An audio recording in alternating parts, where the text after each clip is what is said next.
A player who is going to want to make new memories of his own is their wrecking ball, Jason Taumalolo. He's about to enter in season number 10, and in this brand new segment here on The Fan, here is his rugby league close-up. We want to go back to the beginning, back in 2010. Now, this is a 17-year-old Jason Taumalolo.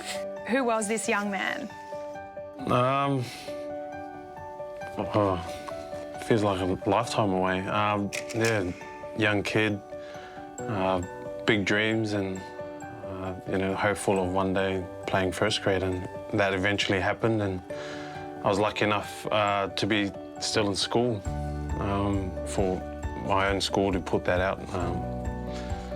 Yeah, it meant a lot to me at the time. So certain school teachers do cherish too, and not so many of them at the time. But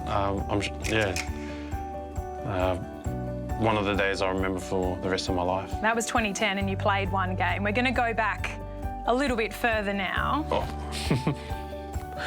How old are you there? I think I was 6 years old at the time. Big 6-year-old, I'll give him that. Yeah, looking at this photo,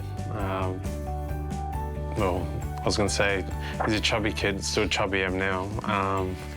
He's cute, but pretty cute. I reckon. I think it's cute. But what's that face though that you're doing? Is that like your duck face? I have no idea. Yeah, looks like I bought the duck face a long time ago. So a trendsetter already. So I remember this tournament I played. It was my first ever tournament I played as for the Tongan team at the time as a 6-year-old, and we actually won that.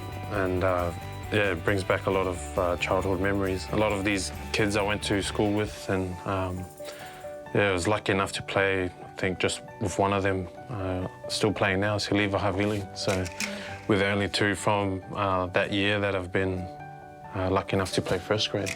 So you probably couldn't have imagined back then as a 6-year-old that you'd be leading the Sippy Tau in a World Cup and then literally, quite literally, becoming Tongan royalty. At the time, I was in disbelief, and just the extra... Look at that. Throne. You're on a throne. But, yeah, just the turnout and the amount of support we got on that day, not just for myself, but for everyone that played. Yeah, it was something I'm humbly grateful to be a part of, and hopefully that gives a bit more motivation to the other boys, and yeah, just all around proud, to be honest. Now, this was a heartbreaking moment. Yeah. One of the toughest games I've ever played in, and one of the most heartbreaking games I've ever played in. It's now or never for Tonga. Oh, great pass from dummy half. Hingado, they're lining up for Fida. That's how close Tonga have got to getting into the final. It was just all around a great game of footy, but you know what it meant for most of us, or all of us, and all of the people that turned out that night meant more than just a game for us. It meant about representing who we are and where we come from, and the tiny little island of Tonga, and to be able to play in front of royalty. That's probably a once-in-a-lifetime experience for a lot of us. Now, I was here in this next moment on the stage with you when you got crowned the 2016 Dally M medalist. Now, you look very calm and composed at this point after all the flashes, but this was a very intense count. And I remember interviewing you on the stage. I think you were neck and neck with Cooper, and you just were not expecting, I don't know why, because you had an unbelievable year, to be here. What do you remember about that suspenseful moment?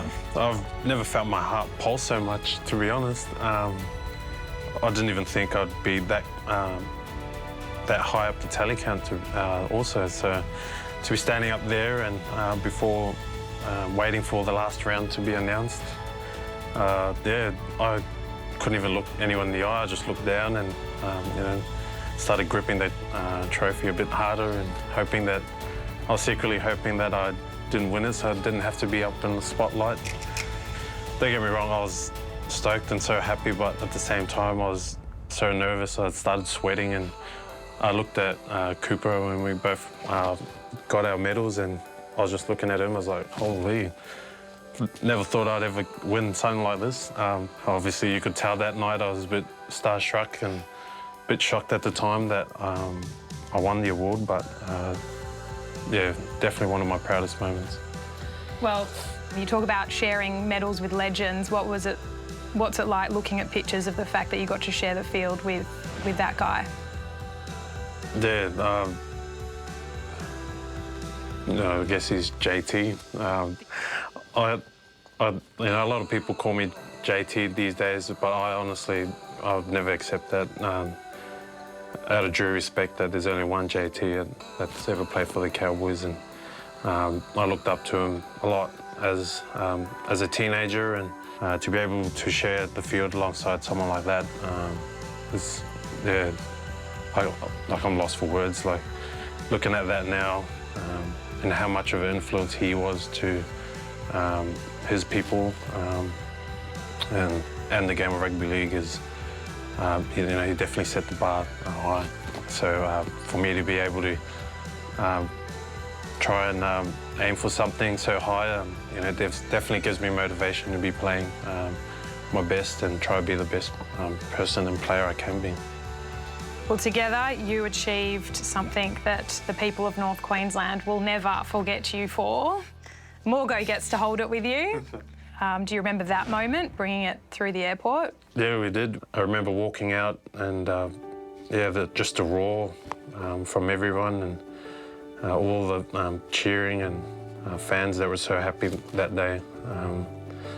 At the time, probably felt like kings, but I was young. I think I was 22 or 23 years old, and to be able to win a premiership so young. A few years down the track, I look back at that moment and always think that that's still one of the greatest moments that, surely not myself, but everyone that was a part of 2015 will ever know. So there's no other feeling like winning a premiership, and 2015 was our year, and